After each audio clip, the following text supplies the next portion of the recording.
2015 തുടങ്ങിയ ഹോട്ടലിൽ വെച്ച് 2012 പീഡിപ്പിച്ചു എന്നാണ് പരാതി.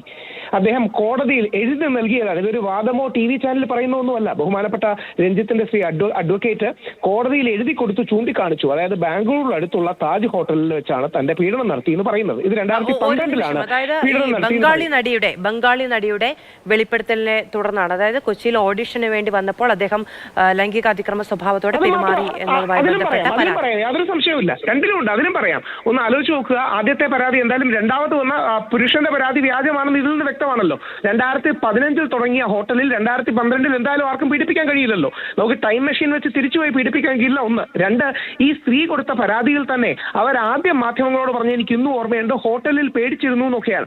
പിന്നീട് ഇവർ കണ്ടത് DD നെസ്റ്റ് എന്ന് പറയുന്ന അദ്ദേഹത്തിന്റെ എറണാകുളത്തെ ഫ്ളാറ്റിൽ വെച്ചാണ്. അവിടെ ശങ്കർ രാമകൃഷ്ണനുണ്ട്, ഇദ്ദേഹത്തിന്റെ അസിസ്റ്റന്റ് ഡയറക്ടേഴ്സ് ഉണ്ട്. അപ്പോൾ ഇത് റോള് കിട്ടാത്തതിന്റെ ദേഷ്യം തീർത്തതാണെന്ന് ആരെങ്കിലും സംശയിച്ചാൽ അവരെ എങ്ങനെ കുറ്റം പറയാൻ കഴിയും? സമാനമായ വാർത്തകളെല്ലാം വന്നുകൊണ്ടിരിക്കുന്നത്. നിവിൻ പോളിക്കെതിരെ വ്യാജ പരാതി, മുകേഷിനോട് 1 ലക്ഷം രൂപ അതിജീവിത എന്ന് നിങ്ങൾ പറയുന്ന പരാതിക്കാരി എന്ന് ഞങ്ങൾ പറയുന്ന ആൾക്കാരെ ചോദിച്ചു. ഇതെല്ലാം വന്നുകൊണ്ടിരിക്കുകയല്ലേ. അതുകൊണ്ട് കേസ് പൊതുജനങ്ങളുടെ കണ്ണിൽ നേരെ തിരിയുകയും ഇത് പലതും വ്യാജ പരാതികളെന്ന തിരിച്ചറിയാണ്. നമ്മുടെ നാട്ടിൽ ധാരാളം ഫേക്ക് കേസസ് ഉണ്ടാകും അല്ലെ? അത് സ്വാഭാവികമാണ്. നമുക്ക് പക്ഷേ വിധി വരാത്തൊരു കേസിനെ ഫേക്ക് കേസുകൾ ഉണ്ടല്ലോ എന്ന് പറഞ്ഞ് അതിനെ നിസ്സാരവൽക്കരിച്ച് കാണാൻ കഴിയും. ഒരിക്കലും പറ്റില്ല. അവിടെയാണ് യഥാർത്ഥത്തിൽ നിങ്ങൾ സ്ത്രീകൾ ഓർക്കേണ്ട കാര്യം. ഈ ഫേക്ക് മീറ്റു അലിഗേഷൻസ് ആണ് മീറ്റുവിന്റെ ക്രെഡിബിലിറ്റി കളയുന്നത്. ഈ വ്യാജ മീറ്റുകൾ വരുന്നതാണ് സ്ത്രീ വിരുദ്ധത. കാര്യം നാളെ ജെനുവിനായിട്ട് ഒരാൾ വന്ന് പറഞ്ഞാൽ പോലും അതിനെ ആൾക്കാർക്ക് വിശ്വസിക്കാൻ കഴിയില്ല. സരിതയുടെ അല്ലെങ്കിൽ മുകേഷിനെതിരെ വന്നതിന്റെ, ശ്രീ രഞ്ജിത്തിനെതിരെ വന്നതിന്റെ, നിവിൻ പോളിനെതിരെ വന്നതിന്റെ ഒക്കെ തെളിവുകൾ നമ്മുടെ കണ്ടിലുണ്ട്. ഉദാഹരണം ഇത് തന്നെ താങ്കൾ ആലോചിച്ച് നോക്കൂ. 2015 തുടങ്ങിയ ഹോട്ടലിൽ 2012 വെച്ച് പിടിപ്പിക്കാൻ കഴിയില്ലല്ലോ. അപ്പോൾ എങ്ങനെ അത് സംഭവിച്ചു? അതൊരു പ്രധാനപ്പെട്ട ചോദ്യമല്ലേ. നിവിൻ പോളി കൊച്ചിയിൽ ക്രൗൺ പ്ലാസയിലായിരുന്നു. എങ്ങനെയാണ് നിവിൻ പോളിക്ക് ദുബായിൽ പീഡിപ്പിക്കാൻ കഴിയുക? ഡിജിറ്റലി റേപ്പ് ചെയ്തോ എന്ന് പറയുമെന്ന് എനിക്കറിയില്ല. ഇനി അങ്ങനെ വല്ലതും സാധ്യമാണോ? ഇനി മുകേഷിന്റെ കാര്യം 1 ലക്ഷം രൂപ ചോദിച്ചു, ആദ്യം 25,000 രൂപ ചോദിച്ചു. ഇത് ബ്ലാക്ക് മെയിലിംഗ് അല്ലേ? അപ്പോൾ നിങ്ങൾ പുരുഷന്റെ ഭാഗം കൂടെ ദൈവത്തെ ഓർത്ത് കാണണമെന്ന് മാത്രമാണ് നിങ്ങൾ.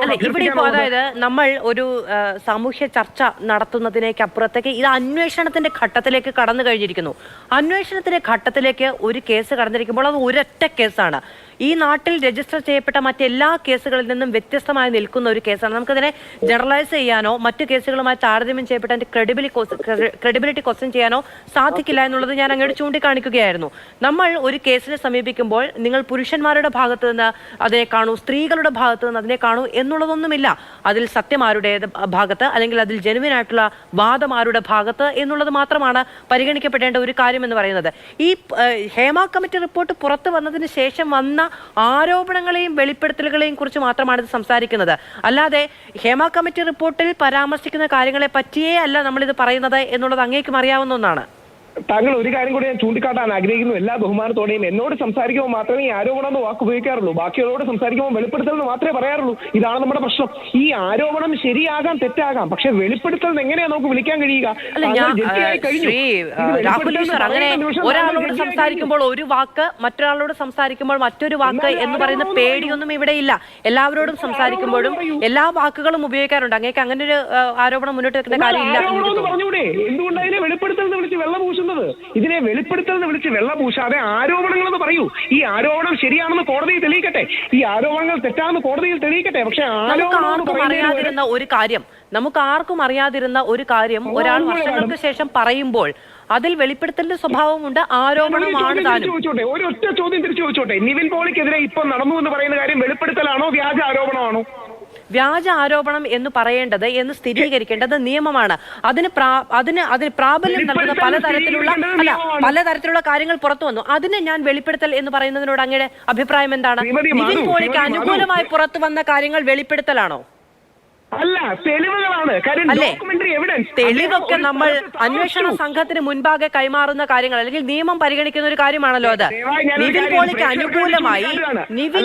അനുകൂലമായി വിനീത് ശ്രീനിവാസൻ പറഞ്ഞ കാര്യം വെളിപ്പെടുത്തലാണോ? അത് വെളിപ്പെടുത്തലല്ലോ. അതിനെ എങ്ങനെ വെളിപ്പെടുത്തൽ പറയാൻ പറ്റുക? പിന്നെ ആരോപണമാണോ? അല്ല, നിവിൻ പോളിക്ക് എതിരെ വന്നത് ആരോപണം, നിവിൻ പോളിക്ക് അനുകൂലമായി വന്നത് അവരുടെ വാദഗതി. ഇനി അത് കോടതി തീരുമാനിക്കട്ടെ. പക്ഷെ ഒരു കാര്യം ജനങ്ങൾ ശ്രദ്ധിക്കണം, നിവിൻ അല്ല, പോളി അത് ഈ documentary പറയുന്ന ആയിട്ട് ആരോപണത്തിൽ ആ കേസുമായി ബന്ധപ്പെട്ട് അതിന്റെ മെറിറ്റുമായി ബന്ധപ്പെട്ട് അത് ഉന്നയിച്ചതോ അതിന്റെ പ്രതിസ്ഥാനത്ത് നിന്ന ആളുകളുടെ ക്രെഡിബിലിറ്റിയുമായി ബന്ധപ്പെട്ട കാര്യമല്ല ഞാൻ പറയുന്നത്. പക്ഷേ എങ്ങനെയാണ് അനുകൂലമായിട്ട് വന്ന കാര്യം മാത്രം അത് അതിനെ നിങ്ങൾ അങ്ങനെയാണെങ്കിൽ ആ അനുകൂലമായിട്ട് വന്ന കാര്യം ആ പരാതി ഉന്നയിച്ച ആൾക്കെതിരായ ആരോപണമാണ് എന്ന് അങ്ങ് പറയാൻ തയ്യാറാകാത്ത എന്തുകൊണ്ടാണ്? അല്ല, അതൊരു വാദമാണ്, അതായത് ആർഗ്യുമെന്റ് അല്ലെങ്കിൽ പ്രൊപ്പോസിഷൻ. ഇനി ഒരു കാര്യം കൂടി, ഉറക്കച്ചവടോട് കൂടി ഉറക്കപ്പിച്ച് കാരണം എന്നെ റേപ്പ് ചെയ്ത ഡേറ്റ് മാറ്റി എന്ന് പറഞ്ഞ ഒരു പെൺകുട്ടിയുള്ള നാടാണിത്. നിങ്ങൾ ആലോചിക്കണം, ഉറക്കപ്പിച്ച് കാരണം ഞാൻ ആദ്യം പോലീസിനോട് പറഞ്ഞ ഡേറ്റ് ഡിസംബർ 14, 15. രാഹുൽ, ഞാൻ തുടക്കം മുതൽ രാഹുലിനോട് പറയുന്ന ഒരു കാര്യം എന്ന് പറയുന്നത്, ഞാൻ ഈ ഒരൊറ്റ കേസിൽ രാഹുലിന്റെ അഭിപ്രായമാണ് ചോദിച്ചത്. പക്ഷെ രാഹുൽ, ഈ നാട്ടിൽ രജിസ്റ്റർ ചെയ്യപ്പെട്ട ഹേമകമ്മിറ്റി റിപ്പോർട്ട് പുറത്തു വന്നതിന് ശേഷം വന്ന മുഴുവൻ വെളിപ്പെടുത്തലുകളും എടുത്തു വെക്കുകയാണ്.